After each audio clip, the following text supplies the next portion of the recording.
Kidlat News Updates.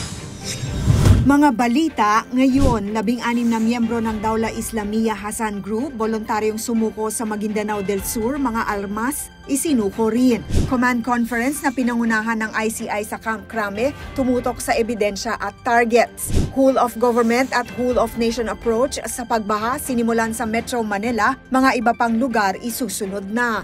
Ako po si Cesar Soriano, para ihatid ang mga nangungunang balita sa buong kapuluan ngayon. 16 na miyembro ng Dawla Islamiyah Hassan Group ang kumalas sa armadong pakikibaka at sumuko sa 6th Infantry Redskin Battalion sa Datupiyang, Maguindanao del Sur, ayon kay Lieutenant Colonel Al Victor Berkeley, Commanding Officer ng 6th IB.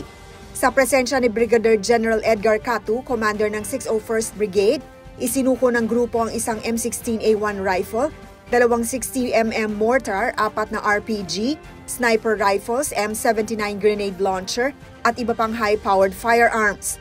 Dagdag ni Berkeley, sumuko ang mga dating rebelde dahil sa walang tigil na focused military operations at pagguho ng kanilang organisasyon. Pinuri naman ni Major General Jose Vladimir Cagara, Commander ng 6th Infantry Division at Joint Task Force Central, ang desisyon ng grupo na anyay malinaw na indikasyon na lumalakas ang kampanya ng pamahalaan laban sa local terror groups. Dumalo rin ang mga alkalde mula sa Datupiyang at Karatigbayan upang magbigay ng paunang tulong at suportang pangreintegrasyon.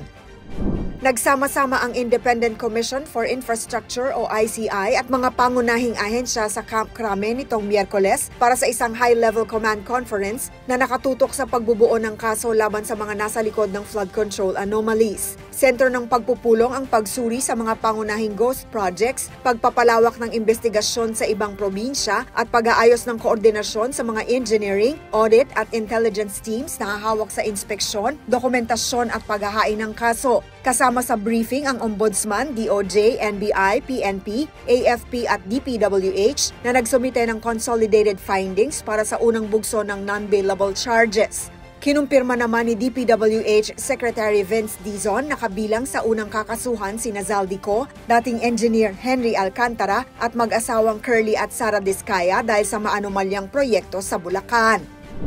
Mas pinaigting ng pamahalaan ng kampanya laban sa pagbaha sa Kalakhang, Maynila sa pamamagitan ng Oplan Kontrabaha Greater Metro Manila Waterways Clearing and Cleaning Operations na sinimulan kahapon November 12 sa Balihatar Creek, Barangay San Dionisio, Parañaque City.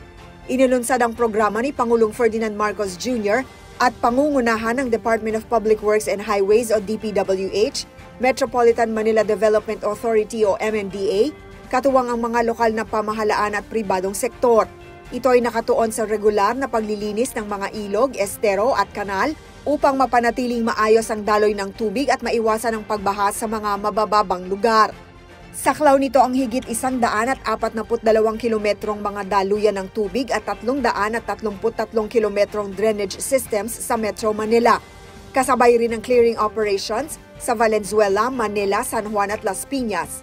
Isang konkretong patunay ng whole of government approach at whole of nation approach sa pagpapatatag ng mga komunidad laban sa kalamidad. Isusunod rin ang ibang flood-prone areas sa bansa gaya ng Cebu, Bacolod, Rojas City, Bulacan, Pampanga, Cavite, Laguna, Pangasinan, Cotabato, Davao at Cagayan de Oro at iba pa. Para sa Kidlat News Channel, ako si Rosalyn Sinchonco, nag-uulat. Ako po si Cesar Soriano, kasama nyo sa bawat pagputo ng balita.